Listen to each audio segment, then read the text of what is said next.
Serious. Divorced people of Reddit, what could have saved your marriage? Story 1. Attention. Serious tag notice. Jokes, puns, and off-topic comments are not permitted. In any comment, parent or child. Parent comments that aren't from the target group will be removed, along with their child replies. Report comments that violate these rules. Posts that have few relevant answers within the first hour, and posts that are not appropriate for the serious tag will be removed. Consider doing an AMA request instead. Thanks for your cooperation and enjoy the discussion. I am a bot, and this action was performed automatically. Please contact the moderators of this subreddit, message compose to askreddit if you have any questions or concerns. Story 2. I used to travel 150, 200 days a year for my international recruitment job. I would be gone to Asia or Latin America for a few weeks and then come back for a week, but I was never really present when I was at home because I was so tired. I never cheated on her when I was on the road, like a lot of my colleagues did, but that really wasn't enough to keep the marriage going. She developed interests outside of the marriage, and it ended. I think I should have turned down a few of the travel opportunities with my job to balance things out and be more present, but the money was so good, I thought that would ultimately make us happy. Answer: the money was so good, I thought that would ultimately make us happy. I feel like my SO kind of thinks this. They dislike their job, but there aren't any in the area they can get at comparable wages time off since they've been at their job since the site was built. I don't care about money, really. I want bills paid, sure, and treats now and then are nice, but my love language is quality time. So it hurts that they waste all this time and energy to trade for the money I don't really care about. I'd rather eat ramen with them every day than a fancy dinner once a week or less. I reconcile this to myself as looking at them spending money on me as them treating me to a nice thing that they traded pieces of their life for. So in a way, even though it may be an object or a bill or dinner or whatever, the truth beneath it is the thing I find most precious to bring me this thing or experience. And I'm kind of okay with that. It's not like my SO doesn't give me the quality time I need. I'm just hella greedy, LOL. Anyway, changing my perspective on what money means to me helped a lot. Story 3. If he hadn't had an affair with my best friend that I've known since the 2nd grade, her youngest daughter is definitely his, and their daughter is 7 months younger than our daughter. The only time we are all together that was at my mom's house at Christmas time for a couple of days. I found out 8 years later that my godbaby was my husband's child. We had been married 17 years then. We tried to make it work as roommates for the kids, and we had just bought our first house, but it didn't work, and we had a bitter divorce. Seriously, fudge that piece of shoot. Answer: my sister has been living as a roommate with her husband for 8 years now. They had problems. He got a mistress. They went to counseling where he said he was not giving up the mistress. They decided not to divorce because of the quinta, and now they live like roommates with a child together. The kid is in middle school and the center of my sister's life, outwardly perfect life. From her prolific Facebook postings, you would never guess what is going on behind the scenes. Story 4. She really needed to work on her mental health and refused to do so until I had been checked out of the relationship for about 6 months at that point. Had to deal with 3 years of temperamental mood swings, her wanting a divorce every 6 months because I wasn't making enough money when already working 60-hour weeks. Then when I was working 80-hour weeks, I wasn't cleaning the apartment. Only time I was home, I was asleep, so wasn't making it messy. And spending enough time with her, or spending it with her so I didn't have time to make a mess or clean. Then she also required me to cook and do the dishes. Finally, I told her the next time she says she wants a divorce, I was done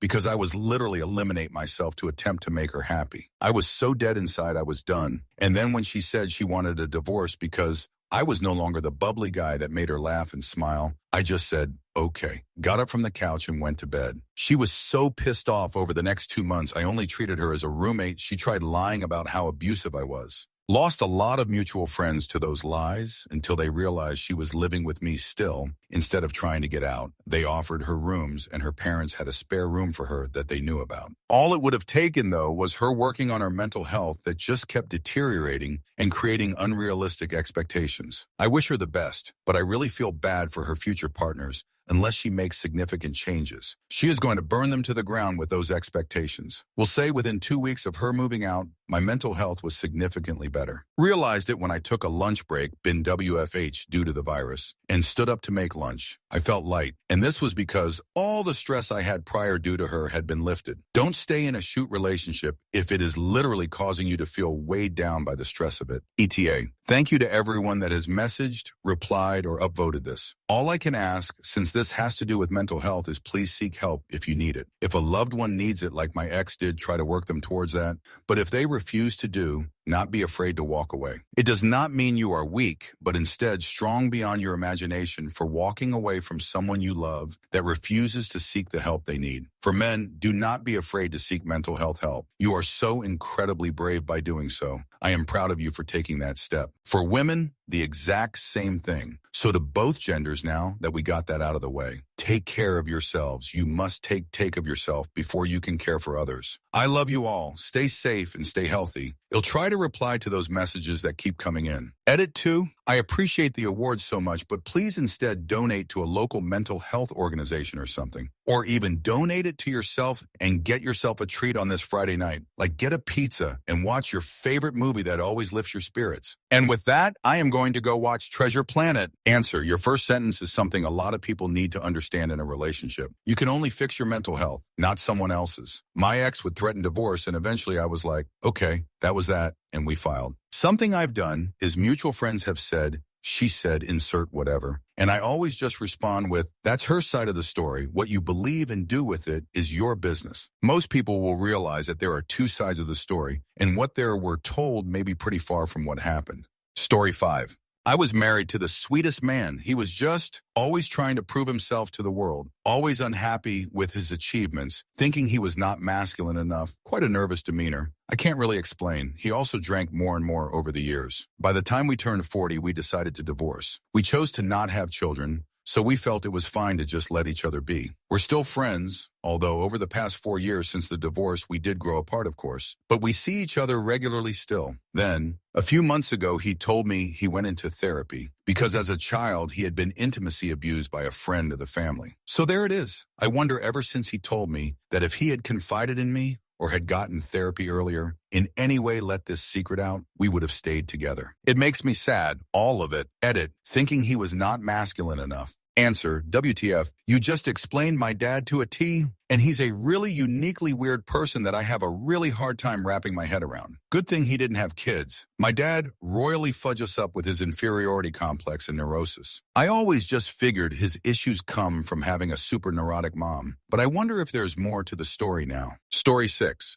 If my ex didn't give up in therapy, once we identified my personal issues and I started working on it, and things didn't magically get better, it became apparent that she had issues to work on as well. Her response was, and these words are burned into my heart forever, no, I don't want to work on it anymore. I'm done at it. Didn't think this many people genuinely cared, let alone had similar experiences. I posted a lot more of my journey on my other Reddit account, but my ex found it and started to harass the fudge out of me on it. So I deleted and made a new one. Thank you for your kind words and messages. Answer, she had issues to work on as well. Her response was, and these words are burned into my heart forever. No, I don't want to work on it anymore. I wasn't married, but had assumed a stepfather role to her 2 youngest kids still living at home, and we had all bonded as a family, so I thought. She went into a bout of depression that she refused to acknowledge and didn't want to leave the couch for months. During this time, she also became pathologically jealous of time invested in her daughter and accused me of having too much interest in young girls. Long story short, it was tragic for me and for the kids, but to this day, she doesn't think a thing of it. I paid for therapy for her for way too long after the point where the therapist and I agreed that I wasn't the problem. She steadfastly refused to address childhood traumas from decades ago, pretended to be fine, but acted out disruptively at random times because of them, and cited them as the reason our relationship struggled. Her kids are now in their 30s and still occasionally in touch with me. 2 of the older ones haven't spoken to her in years. But by all accounts, she still considers herself some kind of helpless victim in the whole affair. Story 7. Him hitting me and cheating on me less? I should have never married him. I thought I was behind other people my age in life. Didn't realize then that it's not a race and people hit milestones differently. I learned from my mistakes and made a much better choice the second time around. Story 8. These are the things I've learned in 26 years. Still married, but almost divorced twice. Don't sweat the small shoot. It's absolutely not worth it to either of you. Be willing to make compromises and look at the things from your partner's perspective, or simply in a way that doesn't place your views and feelings on a pedestal. Try your hardest not to be an uncompromising jerk. That's also not worth it, and both your lives will be much happier and more laid back. Be honest about your feelings and concerns, etc. Try your hardest to support each other and work as a team through the difficulties in your relationship and your life, and you will be able to conquer anything together. Edit. Also try to make time at least every couple of days to do something together that you both enjoy, even if it's only for an hour or two. Egg. Watch TV movie, go for a walk, eat out, paint Warhammer, listen to music, whatever, just something. You will cherish those times later, and it will bring you closer together. Story 9. Literally just asked for a divorce yesterday. Communication. She didn't tell me she was unhappy for 2 years. I didn't hear about any real thing she dislikes about the relationship until after she kissed someone else, and by then she was too unhappy to work on it. I never told her I was upset either. I would bury it until everything all came out at once. Created an environment where she always felt she was walking on eggshells, and cultivated the fact that she could never communicate what she was feeling. So she felt unhappy, unloved, despite always hearing from me how proud I was of her, scratching her back, hugs, whatever, and decided to get that attention elsewhere. Both sides at fault. Communication, though. Edit. Didn't intend to give a timeline here, but there's some confusion. Wife and guy worked together for 2 years. Guy's wife decides to move family 4 hours away. Guy quits job. During last 5 weeks at work, wife and guy have play dates for our respective kids. He has 2 daughters. We have a son. They go to zoo, children's museum, etc. During this time, she and him sneak out every day after work to parking lot to hug, because hell be leaving. Weirdest part of the story for me. Last day of work, guy kissed her. She enjoys it. A week later, they have another date. She brings my son to his apartment to help him pack the last of their things. They also walk a local river. Guy leaves. I confront wife about him and express my discomfort. She denies, but we both agree we're unhappy. We agree to work on it, go to therapy separately to work on some issues. She texts him daily for 4 months. Are you okay? I miss you at work, etc. Sending him screenshots of our arguments, updating him on where we go places. We arrived at X, talk to you soon. She literally never leaves the house. We're always together or at work. They were always with kids. EM98, sure, it was just the one kiss physically. Answer, I wish you could have a chat with my husband, because there is so much here that I relate to. I really admire you for recognizing your own flaws and your part in the divorce, but I'm really sorry about how things ended. I won't cheat on my husband, but so much resonates with me about feeling like walking on eggshells and being constantly unhappy and unloved. It's really mature of you to acknowledge your part in this, not just say my wife cheated on me, she's a meanie. I wish you the best of luck in your life moving forward. Story 10. Nothing. We grew apart. It was, however, the most amicable relationship, marriage, childbirth, and divorce that you could imagine, even 10 years later. Hell, I go to Spain and stay in their house. I'm best friends with my ex-father-in-law. We often holiday together, and they do the same when they come back to this country. Grown adults don't need to be bitter to split up. They don't need to be nasty to each other after parting. They don't need to avoid each other for the rest of their lives. And there doesn't need to be anything wrong for you to realize that, even after a decade and a kid, it just isn't working anymore. Story 11. Him being honest about not wanting to marry me, but doing so only because he didn't want to fess up to his mother that he wasn't ready. Me trusting my guts that told me that no 26-year-old should have that kind of friendship with a 16-year-old. Clarification. My then soon-to-be husband was the 26-year-old. His church friend was the 16-year-old. She knew me and knew about the wedding. Hindsight is a meanie. Story 12. It's a bit of an Ouroboros, honestly. If I had stood up for myself and valued who I was and what I wanted more than the fear that he'd leave me and no one else would ever want me, I would have been a lot happier and more well-adjusted. Then again, if I had been happier and more well-adjusted, we probably never would have gotten together in the first place, or wouldn't have lasted very long if we had. Story 13. If he would have, 1, gone to therapy and done on the work, had regular annual reviews of our finances and been willing to work with me on a financial plan, if his family would have noticed that they were working against me and our marriage when they supported his pathetic man-baby behavior. They get it now that he's living with them. Story 14. More communication with me and less focusing on her family problems that she always tried to solve for them. My ex and I were together for 5 years. She was 29 at the end, and I was 27. My ex's dad cheated on her mom 10 years ago, but they decided to stay together. However, they would never be able to make decisions on simple things like paying property taxes or the mortgage payment. As a result, every other month, her parents always argued and end up threatening about leaving each other and whatnot. Where my ex would then go over every day for a week to try to be the middle person and talk to them individually to calm the waters. Her sisters were ages 21, 23, 25, and all had bachelor's degrees with full-time jobs. However, they chose to never want to contribute for paying bills or anything. As a result, her parents paid their cell phones, internet, car insurance, and her mom would cook for them. What caused everything to end was when my ex-parents wanted to buy a new house. They asked her siblings that lived with her parents if they could co-sign on the loan. They all said no because they didn't want the responsibility. As a result, my ex volunteered to do it. I was supportive with the condition that her parents would charge her siblings rent of $500 to lighten the load on her parents for the mortgage and other bills. This all took place in Texas, so the $500 seemed reasonable. Her siblings said no, and the parents refused to enforce that. However, her sisters loved to live this unrealistic life of having nice things, going out to eat, driving 30 miles for a coffee at some hipster coffee shop, and all bought new cars in the previous years. So money was no issue. My ex said she couldn't make them do that, and she would cover the mortgage payments if for some reason her parents couldn't pay. I told her I didn't agree with that. They shouldn't be buying a house in that case then if they can't afford. But my ex's reply was, I need to do this for my parents' relationship. At this point, I knew that was her priority instead of our own relationship. Other thought, I never shared that story with people until now, but now I realized how miserable I was. Story 15. Him doing the fudge dishes once in a while and not lying to me constantly about money. I should have been more viciously blunt in communication, which was my mistake. But I didn't understand why I had to constantly tell a grown man to help with house and childcare. We both worked and I was also going to school. That said, divorce made him grow up a little. He's an excellent father, has never missed a support payment, and we are better friends. Answer, had this with a friend of mine. He didn't help with the 2 kids, didn't have a driving license to at least drive them around, went in and out of employment, acted like he would make the money and she would look after the family. Except he never did, and she had to take a part-time job. After 2 years, they get divorced, and while it takes time, he eventually grows into a man who acts like a proper father, actively wants to have his kids around more when he wouldn't look after them before. Got a stable job and seems much happier even though he is divorced. Story 16.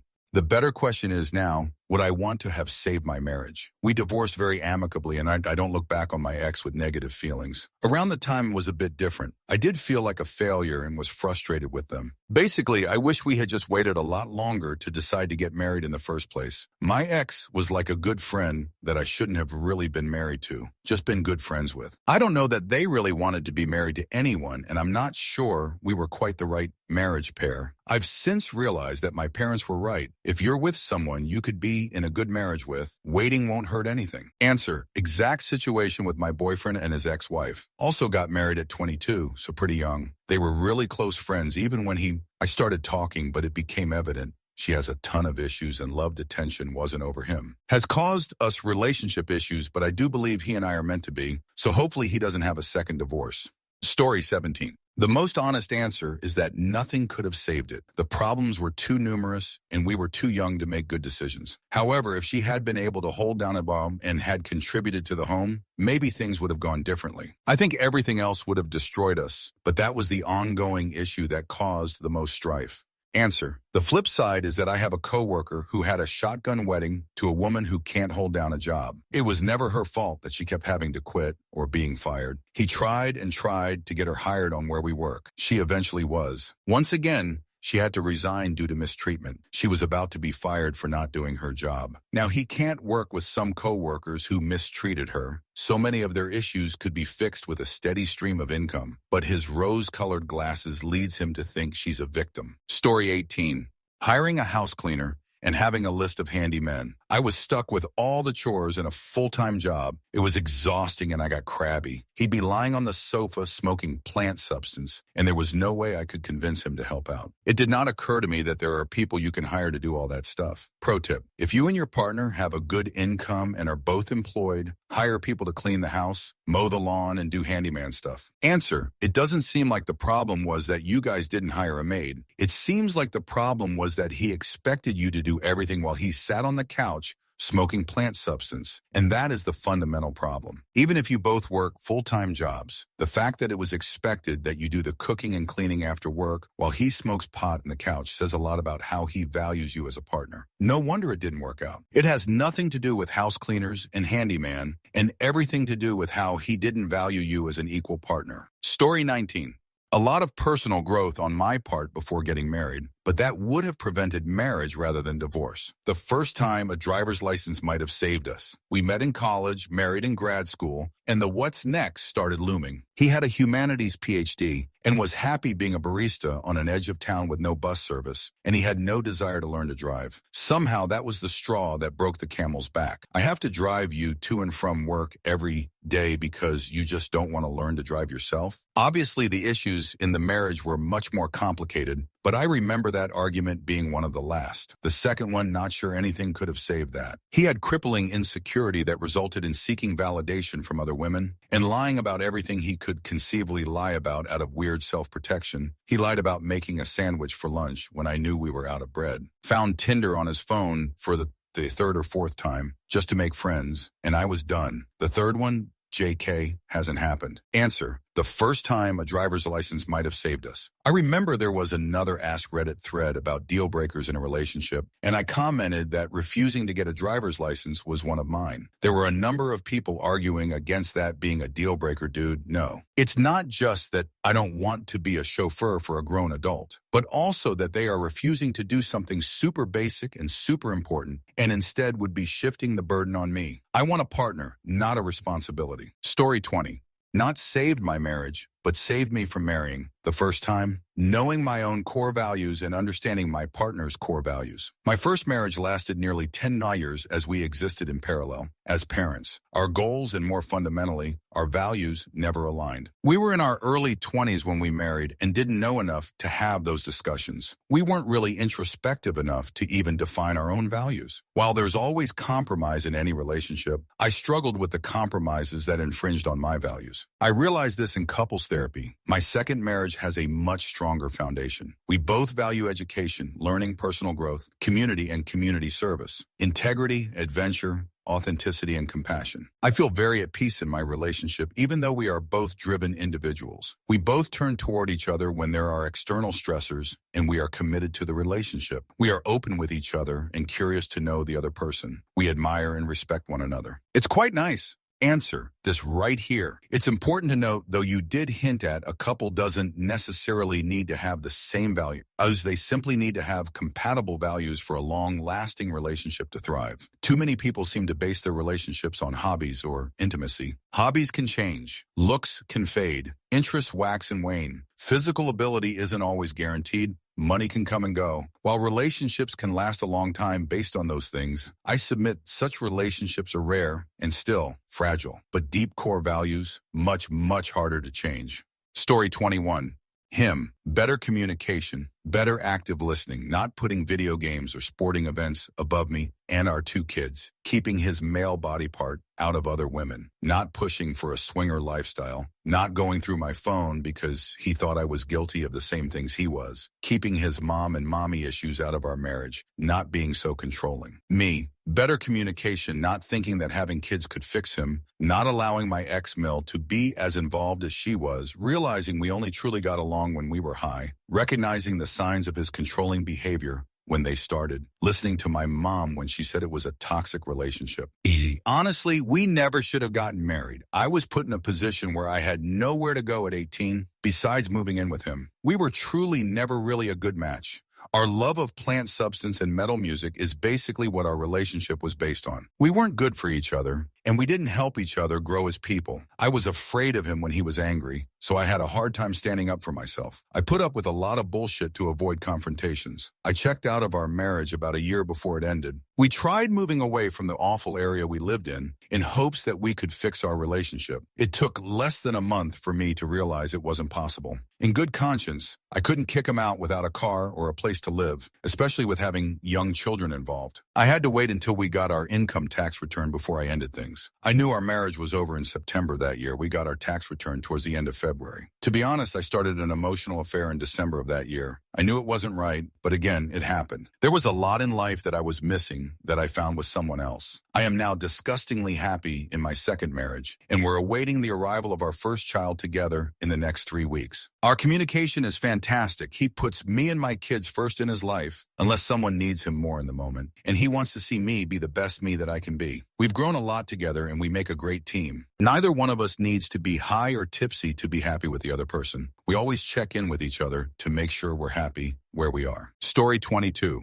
A little bit of effort on his part. I'm a touchy-feely person. If you want to make me happy, just let me cuddle up into you. New BF gets that and does this on the daily. For the last 2 years of our marriage, my husband barely touched me, not even an arm around the shoulder. There was about a foot of space between us when we went to bed. I will happily do 90 of cleaning and household tasks if my SO is regularly giving me the physical affection that I need. The ex just didn't get that. So on top of no physical touch, he did not do any cleaning around the house, never made dinner, never took out the garbage, nothing. Any type of effort into changing any of that, and I would have stayed, at least for a little longer anyway. But I'm happy now and getting everything I need, so I guess that's all that matters. Answer: I get this. I'm definitely not a person that enjoys being touched excessively, but I try to make an effort to give my fiancé hugs and kisses and back scratches and stuff because I know that he thrives on that kind of thing. Not that I don't want to touch him. It's just not something I automatically think about. It works both ways too, where if he's touching me a lot, he'll ask if he's bothering me or if I want him to stop. It really is just about the effort to understand how the other person feels and what they want.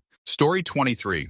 If she fudged less dudes, or if she had listened to either of the counselors we went to for therapy, she still can't see to this day it was her fault at all and has driven many people away. Some people are just shoot people and have their own realities in their heads. Story 24.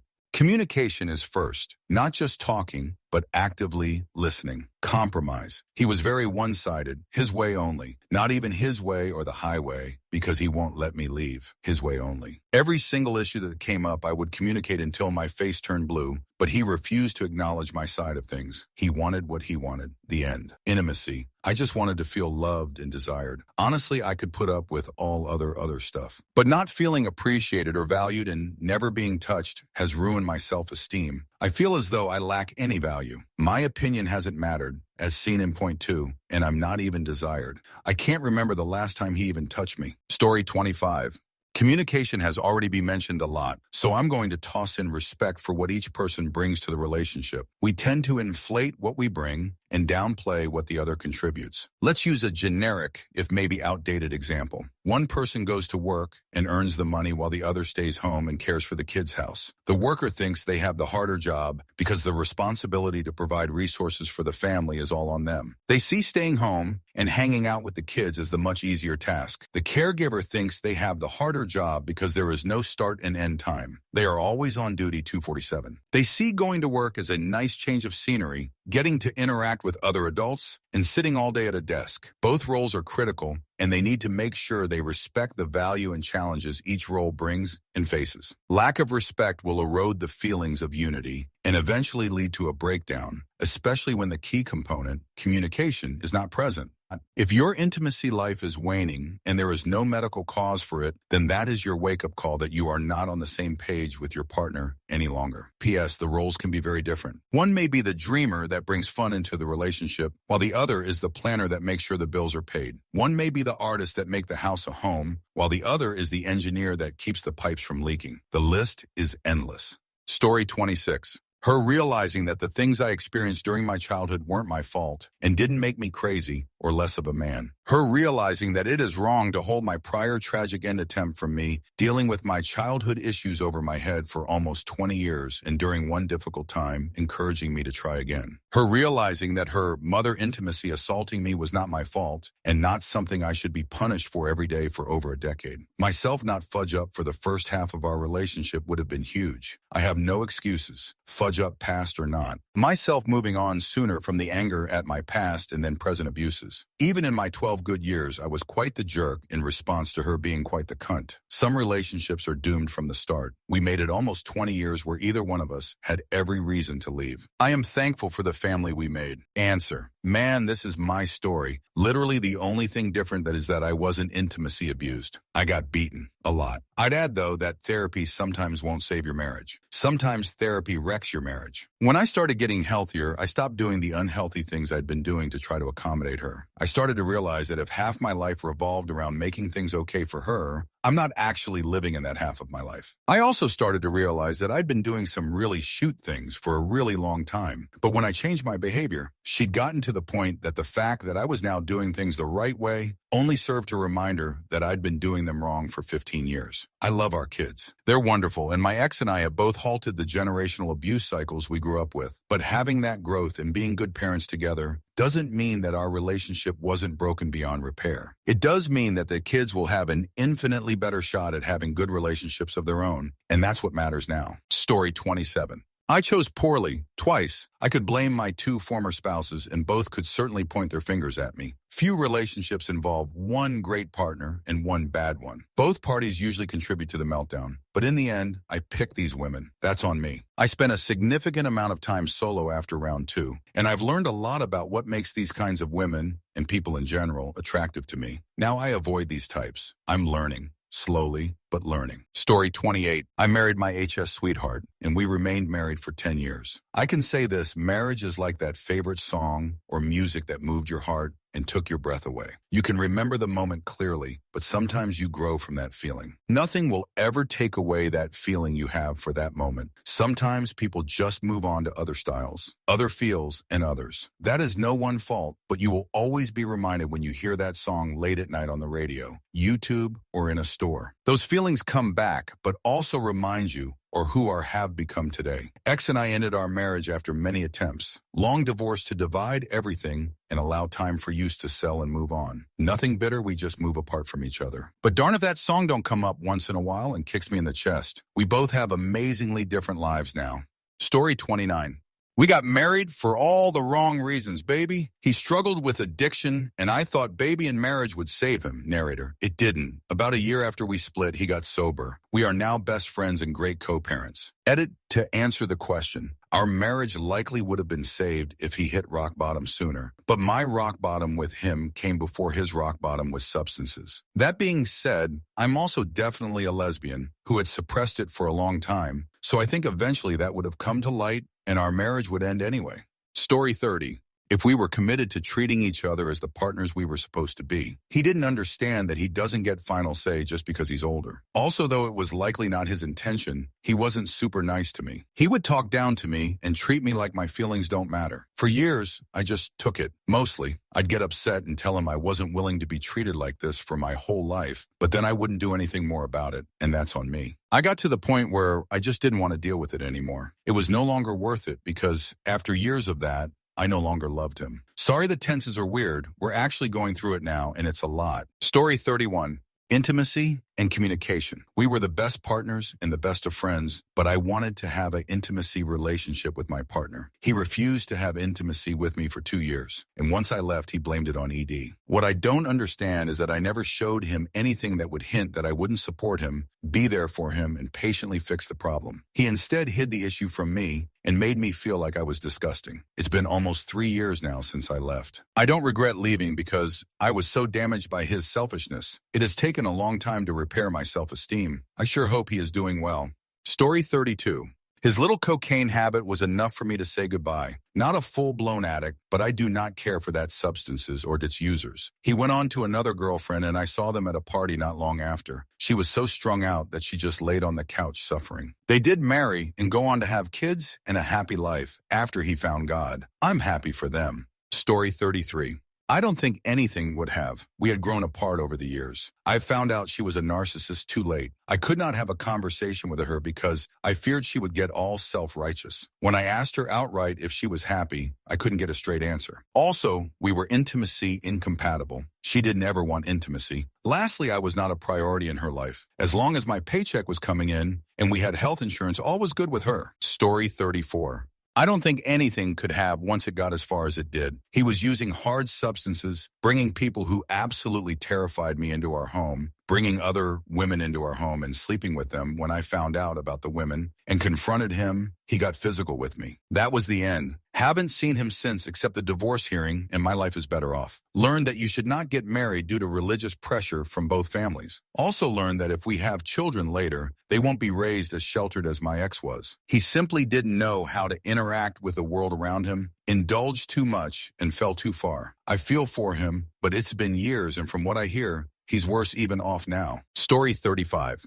Honestly, not really much would have saved my relationship. We married pretty young and personalities change. The girl I married wasn't the woman I divorced, nor was I the same. We wanted different things and we couldn't do that as a married couple. Add in the stress of the newborn and a sprinkle of mental illness, and the writing was on the wall. Probably didn't help that she was seeing another guy on the side, but that's not related, I'm sure. We're friends now, though, for our child anyway. I help her if she needs something. She spends time with me and my wife. We've gone on outings and dinners. We learned to move past the pain we suffered and work hard at being a good team for our kid.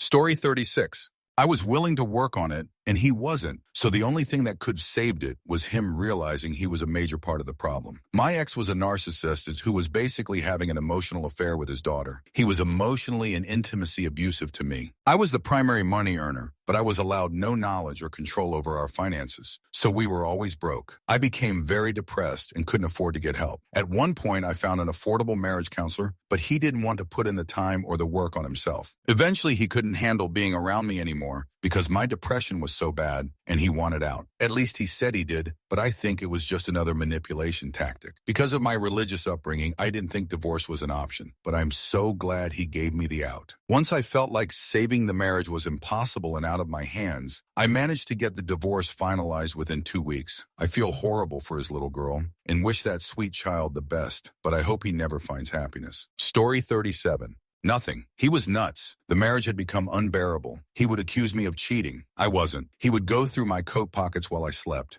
wake me up if I was talking in my sleep, wanting to know who I was talking about. He physically threw me across the room. I lost weight. I got down to about 90 pesos. I couldn't shoot properly anymore. My nerves were completely shot. He came home one day, threw his chute into a garbage bag, and walked out. Days before he had threatened to eliminate me, like in my face screaming it. I stood in the kitchen as I watched him walk in, then walk out with his stuff. He never said a word. I watched him walk down the sidewalk. I never felt so much relief. Turns out he was cheating. He married her 3 years later. A month after my divorce was final, he left in Nov, divorce final in April. I met my second husband. 12 years later, we have 4-year-old twins, a house, and a good marriage. Story 38. Wasn't married, but was engaged and in a relationship for nearly a decade, longer than many people have been married. Anyway, the answer is nothing. We fell in love in high school and just grew into two different people. We planned on getting married after college, but there's nothing we could have done aside from force it. She wanted to grow up, house, kids, etc. I wanted to stay forever young, just different life goals. Now I'm 30, been with my now fiance for closing on 4 years, and we are extremely happy overgrown kids together. We both have similar goals. Neither of us want children, and it's just such a fun romp through life. I never feel any pressure to change like I used to. Story 39.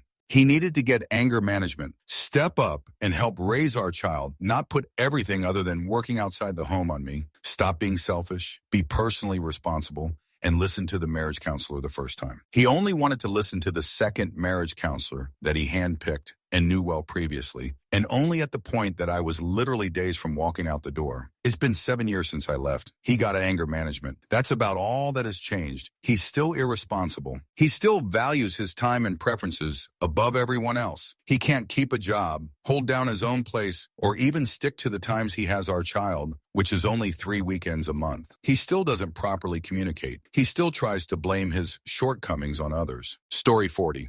Nothing. We were too young and I pitied him. I truly thought he would mature if I tried to love him. He didn't mature until long after the divorce and after his prison sentence. Abusive alcoholics and substances abusers don't change until they personally want to. Story 41.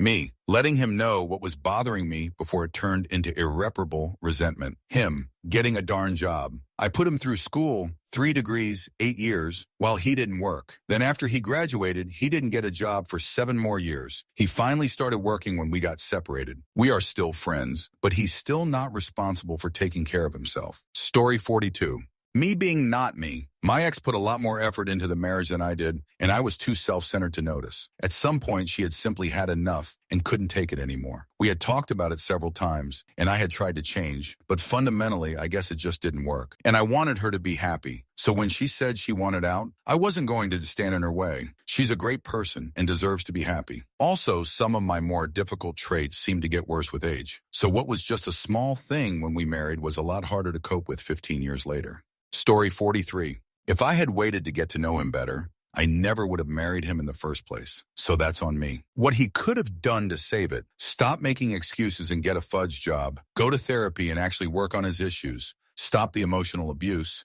have intimacy with me more often, and actually try to get me off. Instead, he insisted that he was smarter than any therapist out there and that therapy is a crock anyway. Continued to belittle everything I did, including saying that I wasn't working hard enough at running my own business, which 100 supported our family for over 5 years while he played video games. All this despite me pleading for him to get help, initiating couples therapy, helping him look for work and learn skills. I also tried the hands-off approach, thinking I might be too overbearing, which didn't work either. Bottom line, don't marry a narcissist.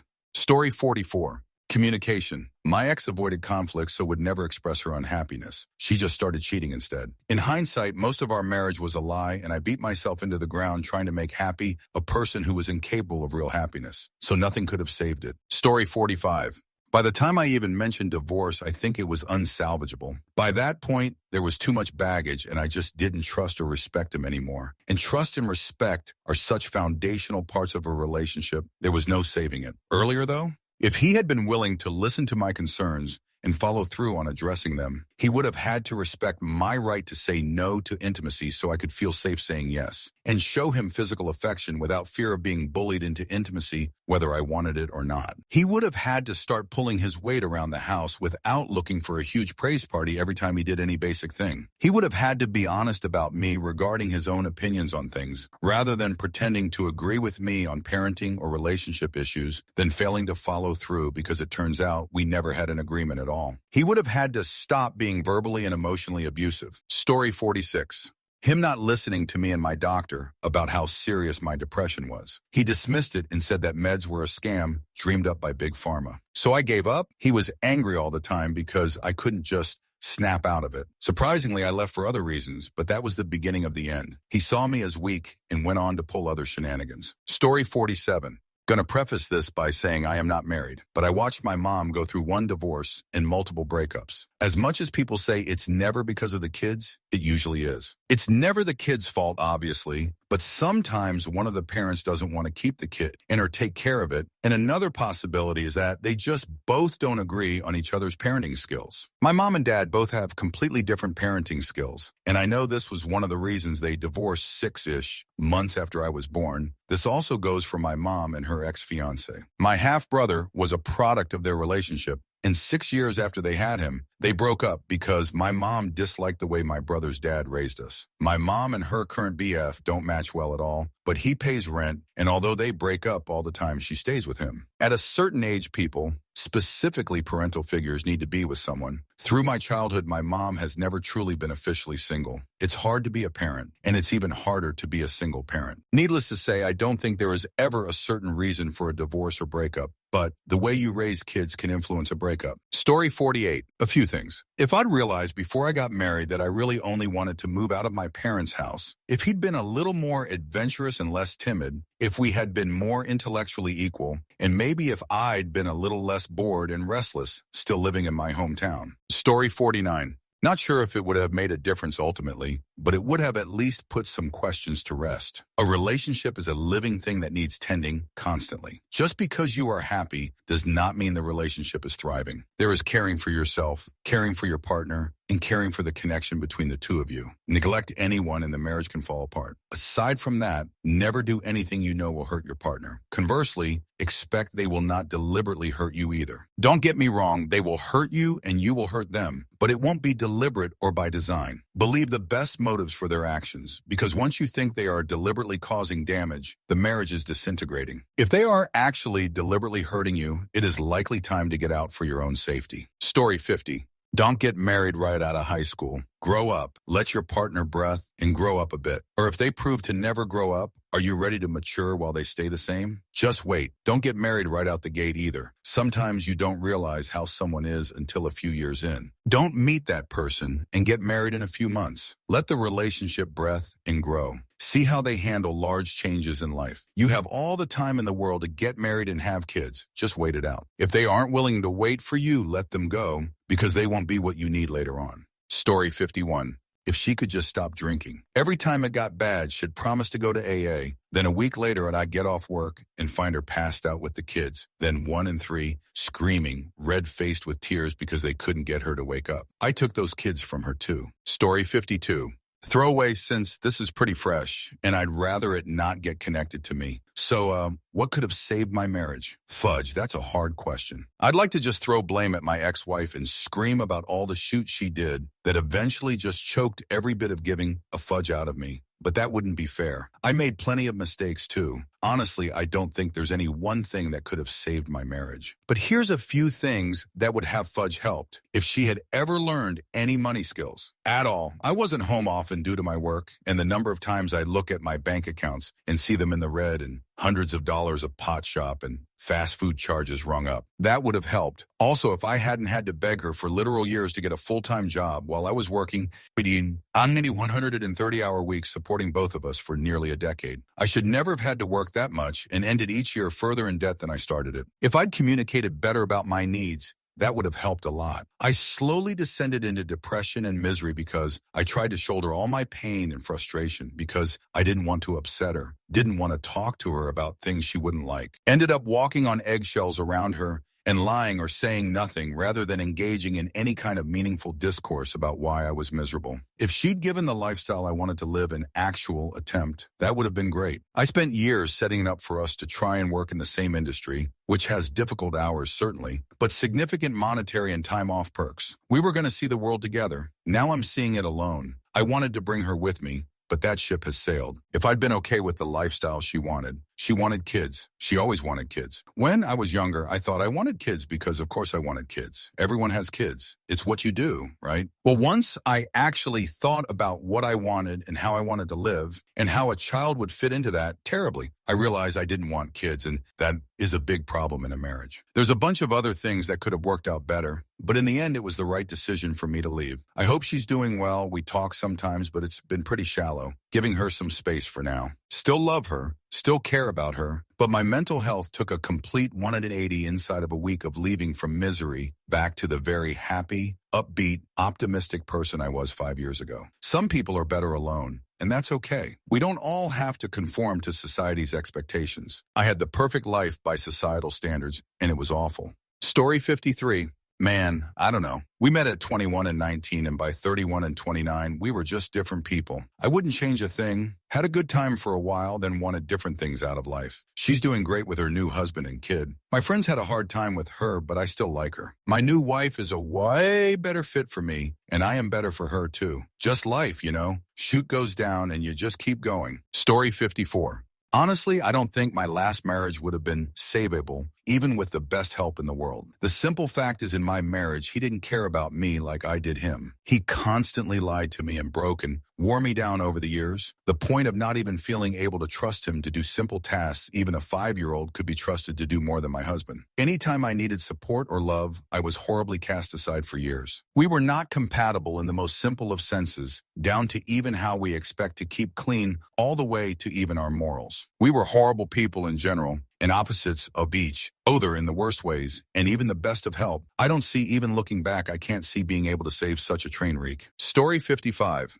I've been married 4 times, skip past the disgust. Marriage 1, I was 18 and thought I knew what love was. We were both military and stationed on opposite ends of the world. I ended up being violation while in Okinawa, only a few days being there, and was told to keep it a closed case. I could tell no one, including my husband. Supposedly, the general who kept the files lost the files, and it was pushed to being public, meaning then my command found out, and it all went downhill from there. so we drifted apart quickly. Divorce? I later told him, realizing I should have said something, but we were very past our marriage by then. Total length of the marriage, 1 year because I was in a different country and the clerk messed up the paperwork. We still talked a little after, but kind of just stopped. Marriage 2, Jer had been my friend for 2-3 years and we started dating. Got married a couple months later because who wouldn't want to marry their friend? Turns out while I was deployed, he was cheating with 3 other women, one of whom bought him a car he drove down to see me in before I deployed. Again, different duty stations so he could get away with it. Fun part of this one was that the initial woman who contacted me, her husband was also deployed with a different unit.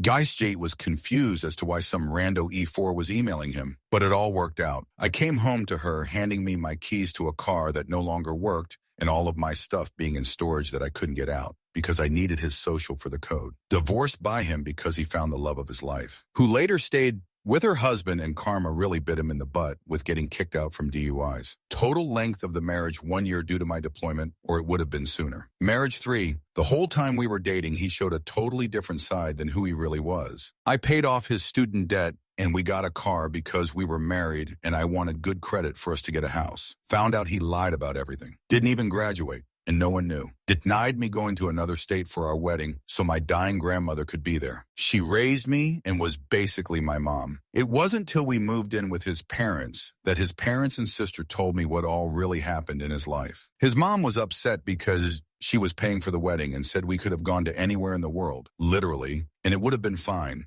I was mortified and kind of willing to work with it until it just got to be too much. Total length of the marriage, 1 year. Marriage art. This man meets me at every demand. We communicate about everything. He's unbelievably hot. He is trying and patient with our children. He's an active participant in the marriage. We both dismiss anyone who tries to come between us and work as a unit on everything. We discuss finances every day to make sure we don't spend what we don't need to and make decisions together. Even on simple things like ordering food, we communicate simply enough. This was actually really good to say and get out there, so thank you to the poser of the question. Story 56. A capable therapist. We tried couples counseling and family counseling, but the therapist didn't know how to spot abuse. Relationship therapy usually makes such marriages worse by assuming that the problems are mutual, and that's what happened with us. The frightening part is that if a therapist had spotted abuse and pointed it out to him, he might have changed. When I finally realized and left, he did begin to change, but it's too late now. Story 57. It complicated. Several things are responsible for the demise of our marriage. One is communication. These was on both of us, but my ex was never one to talk about her feeling or what was bothering her, so after a while of getting nothing is wrong and I'm fine, I just gave up. Intimacy was another issue. I can get only denied so many times with, I have a headache, I don't feel well, I have gas, I am too tired, etc., before I literally take matters into my own hand. Please do not get me wrong. I was not asking for intimacy every night. Maybe once or twice a week, and I would get turned down, roll over, and go to sleep out of respect of my wife. We would have intimacy less than once a month. I never cheated on her, but would watch adult content in private to take care of myself. We compounded our problems by adopting kids. We went from a house with 2 parents and 2 kids to 2 parents and 6 kids in less than 2 years. One was an infant, 2 of them had special needs. We turned marriage into a business, paying bills, getting kids to school and doctor appointments, and cheer practice, etc. We were no longer lovers. We were business partners. This was both of our faults. Lastly, I caught my wife having an affair with who, at the time, I considered a family friend. She has blamed me for her having an affair and claims to be the victim here. I tried to save the marriage at this time, but if only one person is trying, it will never work. I learned a lot from this, but to no avail. I will most likely never be in an LTR again. People like my ex are out there, suppress their feelings, don't communicate, pretend to be something they are not to get someone, have a victim mentality, and never really take blame for anything. And I just do not want to risk it. I hope this helps. Edited for spelling and grammar. Story 58. If he would have kept it in his pants and decided that he needed to be with his family instead of out with her, that would have been a start. We could have tried therapy like I asked to solve our problems, but once he started doing that and being abusive, it was time to protect my kids from him. Story 59. Frankly, adult beverage not existing. But the fact that it does, and he is an alcoholic who would frequently coerce or force me to have intimacy, half the time he couldn't because he couldn't even get it up. Nothing would have saved it unless he had never drank. Story 60. It wouldn't have saved my marriage as it existed, but it would have saved me and my ex a lot of pain and heartache if I had been able to acknowledge my sexuality before I was married. I could have married someone I genuinely wanted to be with, not someone who I felt I would be able to put up with to be normal. Instead, I married a man and agonized over every little thing, trying to find ways to convince myself it was a good relationship, and I loved him romantically. Story 61.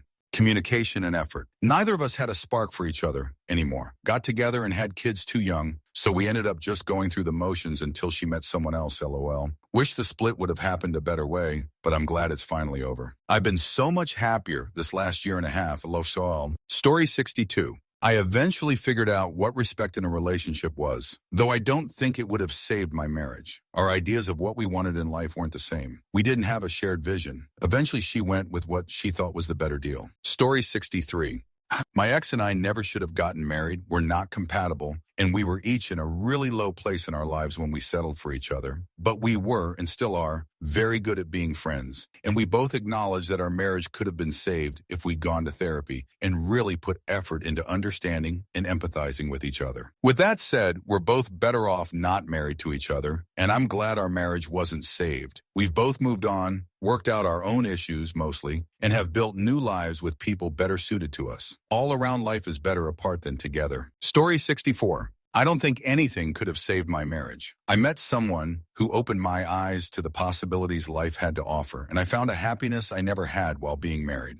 I knew shortly after that I had to talk to my now ex-husband. My eyes opened that we wanted different things in life, and both of us were compromising to a point where neither were happy. The person I met became my new life partner, and even on our hardest days, I am more loved and comfortable than on my best day with my ex. Story 65. I believe not getting married in the first place. We were youngish, me 25, Mama, her 20F, and we were from totally different worlds. We had a daughter on the way, and lots of well-intentioned people urged us to get married to make it right with God. We were homeless. I had just walked out of the jungle in Central America off of a sailboat where I have been living since I was an early teenager. She was from a small Texas town. Parents were divorced, and her dad abandoned her just as much as her mother did. The house she lived in alone with Lord of the Flies. We discussed it and decided that we would strive to do everything we could to have a normal life and give the best life possible to our daughter. We ended up having 6 kids together over 16 years because she was Catholic and wanted to have a big Catholic family. From the outside, everyone thought we were perfect. We did all the Catholic church stuff and taught marriage retreats, but then we would go home and have a glass of wine and plan for when the youngest was 18, we would go our own ways. One day in December 2016, she came home and said that she had met somebody that likes the children, and she did not want to wait until she was old and ugly to find someone she loved. I moved out, he moved in, and we've been going through the divorce in court for going on 6 years now. I haven't seen 3 of my 6 children in that time, even though I have custody. It's horrific, and no one should ever have to go through losing the children yet, knowing that they're alive somewhere in the world. Don't get married because you have a baby. Don't get married because family friends were people with good intentions. Pressure you to make it right with society or God or anything else. Story 66. We didn't get married, but if my ex-fiancée had communicated and been honest about her feelings, things might have worked out, especially since I knew there was something wrong, saw her become more distant with me, and asked if we could